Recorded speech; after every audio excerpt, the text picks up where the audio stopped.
118-91 is your final. A 27-point victory here for the San Antonio Spurs, the largest margin of victory when facing elimination in franchise history.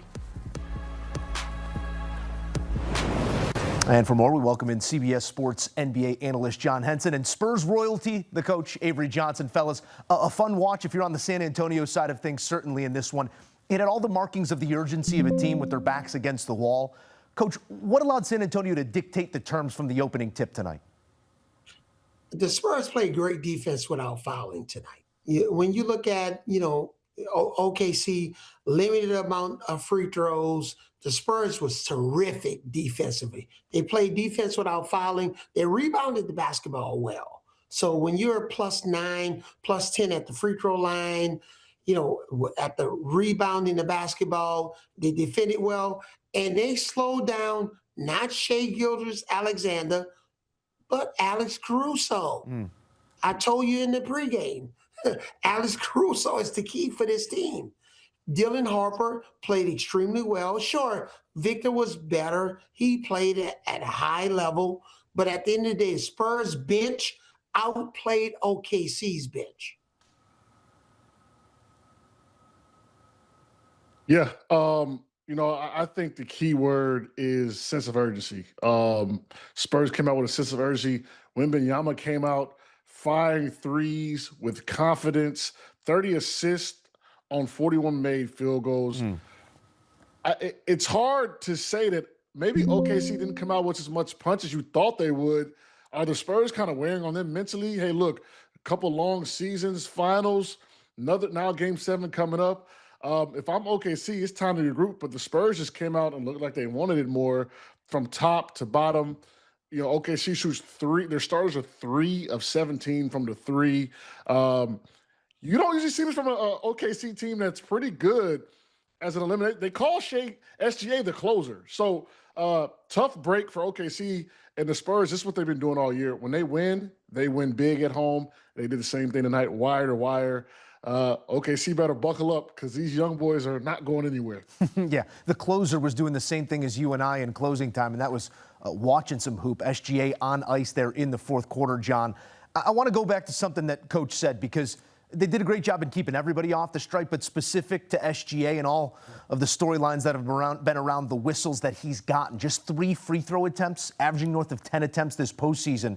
John, did you see a difference in the way that they guarded SGA tonight?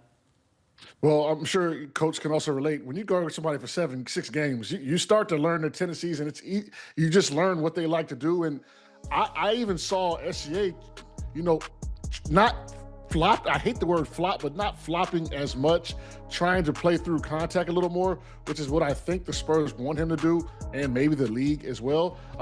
So look, they're locked in on him, and Vassell plays really, really good defense on him time after time, game after game. They're essentially shutting his water off right now. OKC's going to have to figure out kind of what they did before, get him off the ball, get him moving. The ISO one-on-one does not work, and when they get into that little trap, hoping SGA can rescue them, they usually get themselves in trouble, as we saw tonight. And remember, Dylan Harper is another big key. Game 1, extraordinary. I told you guys, off the bench, if he scores 16, 18 points, the Spurs are going to win this game tonight. So having Dylan Harper out there as another switchable defender, SGA, stay down on the pump fakes. Okay? At the end of the day, I'm pump faking right now on CBS Sports HQ. John Henson, do not go for the pump fake. Joe Musso, not go for the pump fake. Because if you do, even at my age, you're going to be in problems. It's going to be problematic. So I like the Spurs' discipline on defense. I thought they was extraordinary. They took what the defense gave them. Victor, I thought he would start inside a little bit more, but he made 2 threes to start the game, which gave him some confidence. And remember this, Victor's post-game interview. Remember, he didn't talk in the last game, post-game. At the post-game tonight, 2 quick questions, he ran off the floor. This young man is focused. So watch out, OKC in Game 7. Yeah, 28 points in 28 minutes, and I would venture to guess fewer words spoken postgame in this one. Did answer the questions. I want to go back to Wemby here for a second here, Coach, because You called for him to pick his spots and jacking up those threes. When it's going, it's going. You wanted him active at the rim. 10 boards, 4 at the offensive end, created a few extra possessions. Still let that thing fly. Attempted 9 threes, cashed 4 of them in. How was he able to strike that balance tonight? You know what? When he makes that first 3, it's game over. And again, at the end of the day, I wanted him to go inside out. He said, Coach Avery, I'm going to be the same player I've been my whole entire career. And that's what he was. He made his first 1 or 2 threes. He mixed it inside, offensive rebounds. He was physical tonight. He got a little bit gas.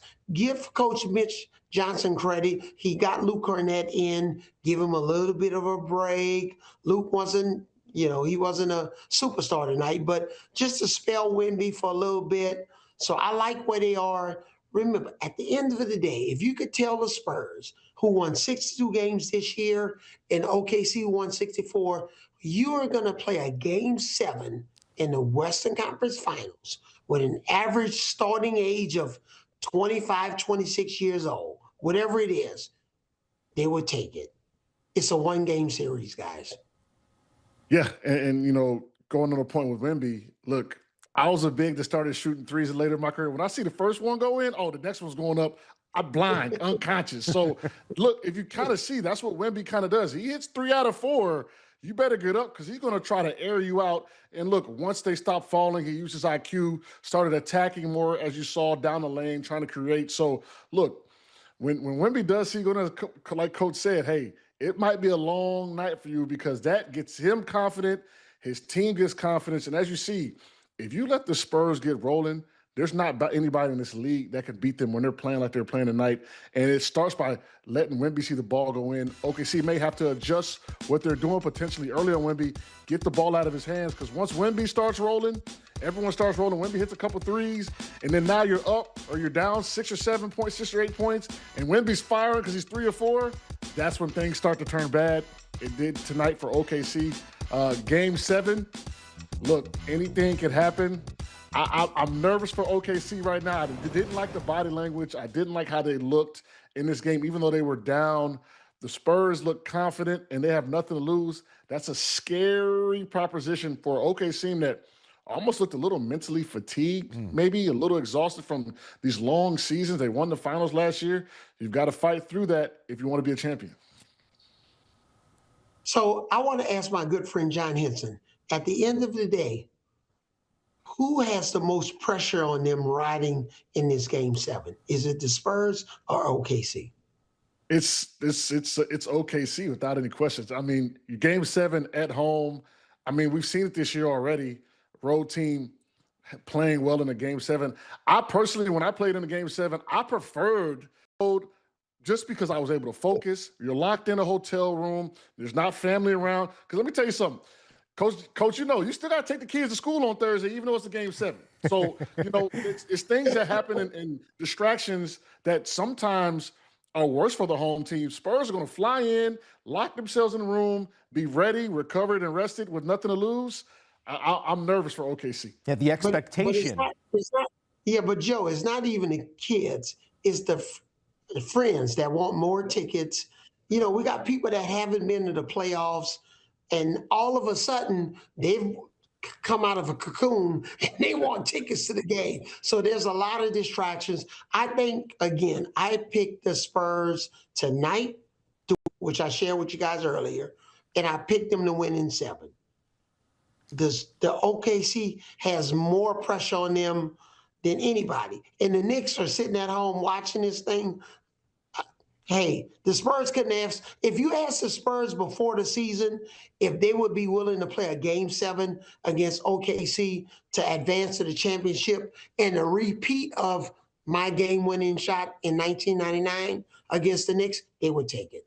And the Knicks are rooting for triple overtime, that I'm sure. Some physicality in those 48-plus we will see in Game 7. I sense, gentlemen, that you want to go there, so I want to look at this from your 2 unique perspectives. John, from the player perspective, that 20-0 run in the third quarter, OKC calls off the dogs. They don't normally let these things linger, but does it require more to flush it when a loss forces a Game 7? You spoke to the body language. What did you see there, and what's it going to take for this OKC crew to